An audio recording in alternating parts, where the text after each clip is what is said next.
Hi, ladies. Hi, mamas. Mama Duke's back. Kirsten's Mama Duke's. Been a little busy this week. So, as you can see, it's Wednesday. And it's already been a long week. So, I've received many emails. I'm going to touch on one of them tonight. I have answered everybody back. I hope the advice that I gave you helps. I'm not a doctor. I can just be your friend. So the email that the young lady sent me, she did not want to be named by name, and that's fine because she didn't want. If this video was shown, she didn't want her name being named because she didn't want any family members or friends hearing what she had to say or what the problem was. And that's understandable. So the problem was, and I've ran into the same problem, she's been posting on social media, Facebook and Instagram is what she has. And she's been posting pictures of her son and how much she misses him. And it's been 3 months for her. 3 months is such a short time and a hard time. Like I had said in my last video, the first year I felt numb. I don't even remember the first year hardly. I just kept working and working and working. And so the first year is really hard. It's always hard. I can't say that it's going to get any easier. I hope it does. I keep being told that it gets easier in time. But yeah, we'll always miss our children. So she had someone approach her and say, to the extent, why do you keep posting about him? Why do you keep posting things? Why do you have to post all the time? They came to her house. She decided to have her son cremated. Kirsten was cremated.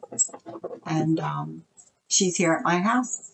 And at one point in time, Kirsten and I had talked about death, and she told me she wanted to be cremated, and she wanted to be home with me. So I did her wishes. That's a hard one. That's a hard pill to swallow right there when someone says that to you, because it just crushes your heart. Because when your child is alive and it's their first day of school, what's the first thing you want to do on social media? You want to make sure you get the perfect picture and post with the little boards like we have back here. Our board today says it's not selfish to put yourself first. Remember that. Always put yourself first. In order to heal, you have to put yourself first. So we have a little board like this, and you post your first picture. It's the first day of school, no matter if they're in high school or their first day of kindergarten.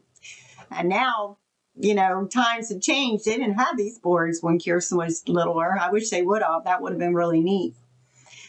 And you post a picture. Okay. Do you hear anybody complaining about that? No. Why? Because it's cute. It's exciting. Oh, look at the cute outfit they have on. Oh, I like their shoes. Oh, the board is so neat. I like what she put on the board. But when your child dies, you still feel everything. You also feel what you're missing out with them. That would be Toby getting into something. Come here, Toby. Come here, buddy. So, yeah, it's just keep posting. If people don't like it, my advice is tell them to delete you or block them. If they don't like you posting about them, You do what's good for you. You do what makes you feel comfortable, what makes you feel better for that day, for that moment, for that hour, whatever it is. If that person walks out of your life, it's okay. Believe me, you're going to survive. You might be better off without them. You know, a lot of people can disappoint you. And I've had a lot of disappointments myself after Kirsten passed away. So do what's best for you. Do what's best for you. Don't walk on eggshells. Just don't. It's okay. Say their name. Because we are the only ones that probably will. Every day for the rest of our lives. Because they were our child. You know, I had this brought to my attention one time, and the person who did this to me, I'm not as patient as some people are sometimes. And when it comes to my child, I'm very protective. I always have been, as most mothers are. So they told me that I was posting too much on social media. Why do you got to post so much about her? Why do you got to talk about it all the time? And they have 3 kids. So this was my response. Maybe it wasn't a mature response. Maybe it sounds a little cruel. But with the anger I had in me and the rage that I felt, because I felt like, used to be a big part of my child's life, and now she's not important to you anymore. So I said, pick one. And their response was, pick one what? I said, which one of your child would you like to pick? And they're like, well, what do you mean? I said, which one of your children would you like to pick that you will never get to hold again? You will never tuck in again. Or maybe the older one that you have, maybe you'll never get that text message again, or that phone call, or I love you, Mom. Or my daughter would always say, I love you, honey bunches of oats. That used to put the biggest smile on my face. I loved it when she said that. And I use that phrase today because she's not here, and I honor her and say it for her. So, I'm not telling you to tell your friend that, but pick one.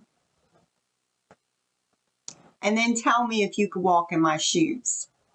Tell me if you could go day by day in my shoes without your child. Then, maybe, if you put yourself in my shoes, then you will understand how I'm feeling. But on the other end of that is, I have to tell you the truth. And people do not understand what you're going through until it happens to them. They don't understand. And sometimes I don't think they mean to be cruel, but they don't realize how cruel they're being. And how insensitive is more of a better word. They're being very insensitive. So we raise our voices because they can't. They're not here to raise their voice anymore. So we, as mamas, raise our voices for them.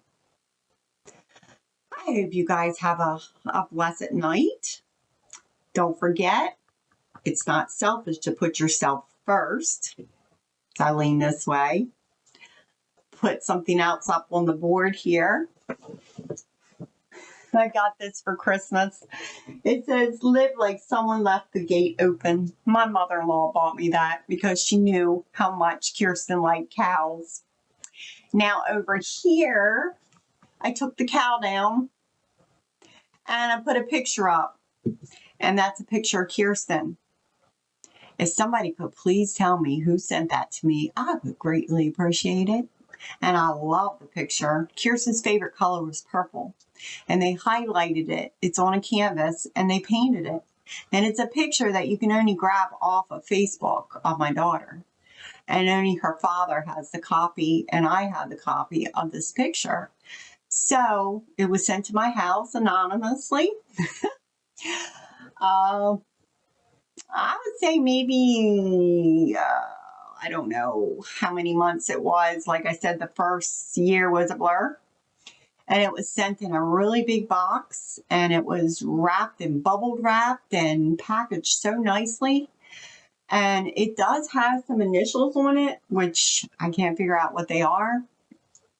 But what a beautiful gift. What a beautiful gift.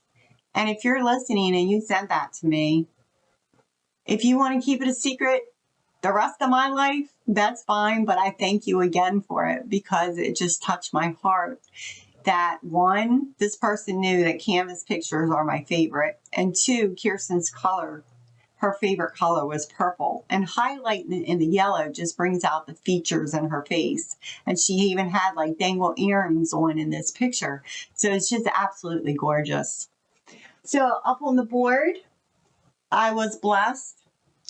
Let me tell you what we did Friday night to honor Kirsten on her date.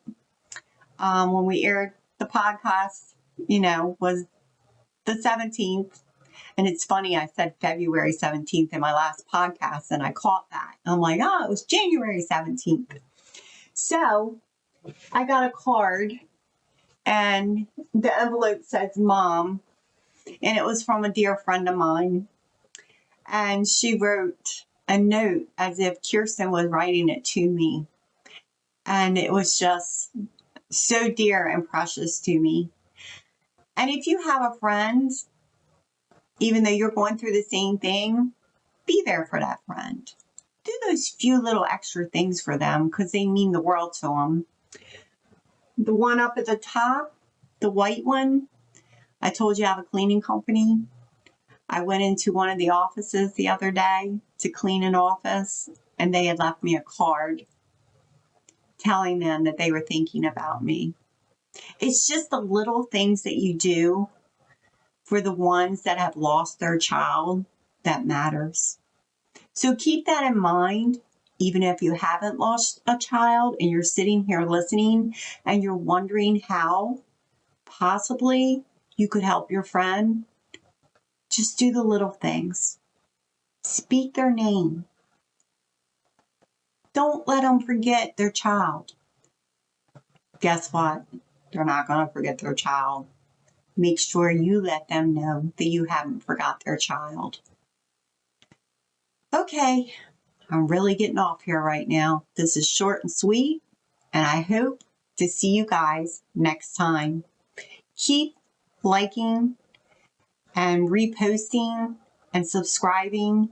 I would like to see how wide I can have this podcast go. It may not look real professional. I'm just learning, but I want to help others. And all the grieving mothers and papas were hurting. And we just need someone to listen. So if you want to email me, don't forget, it's Kirsten.Mamadukes. I have to look at it real fast to make sure I do it right to you. 30gmail.com. Thank you. I'll talk to you next time.